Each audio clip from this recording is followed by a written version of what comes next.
All right. Well, that was Vance Bostic. I mean, what a great guy. Yeah. Another great guy. Yeah, just a really outgoing, likable fella who's obviously a people person. It was so thrilling to see how he's gonna involve his community members in every decision that he wants to make. I mean, this is not a guy who's going to be swayed by money.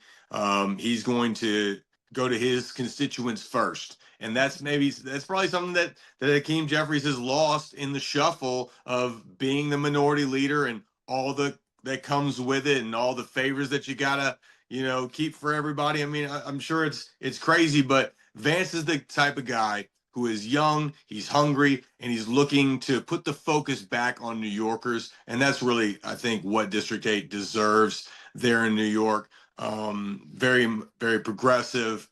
In that same vein, and as an AOC, was really energized by Zoran Mamdani's run. And I can certainly see him collabing with guys like Zoran to really, give New York what it needs, a real plan for affordability again, so that the great city of New York is available to all Americans and not just people who can afford it. Yeah, absolutely. I loved that conversation. I loved his backstory. All of the hard work that he did over the pandemic when Yeah. most of us were just kind of bed rotting and binge watching. He was like, I'm going to take this opportunity and go back to school, something I've always dreamed of doing. And he accomplished so much over that period of time. And there's just something so affable. Like there's a humanity in him that really comes across. He cares about people. And this is what I really want to see we get back to with our candidates, right? Not people that are business executives or lawyers, as we talked about earlier, real people with real life experiences that still are in touch with the challenges that we're facing day to day as everyday Americans.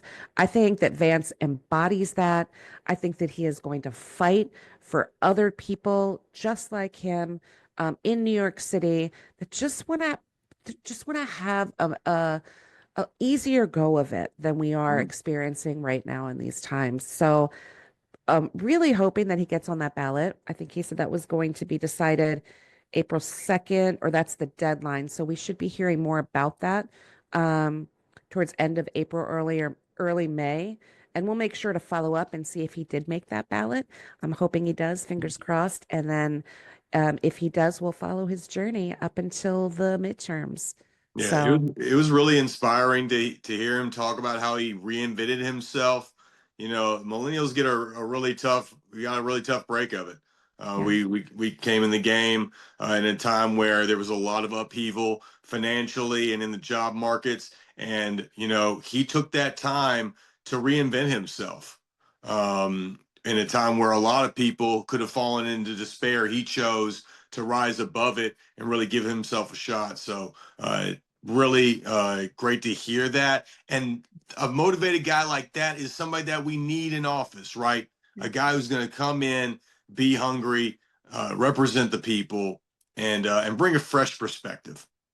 And, he just got that MBA in 2025. He is right on the heels of that major accomplishment. This is somebody that's got a lot of fight in him, and he's clearly willing to fight for the people of New York City. So, great conversation, and we'll see what happens with Vance. I really like him for that seat.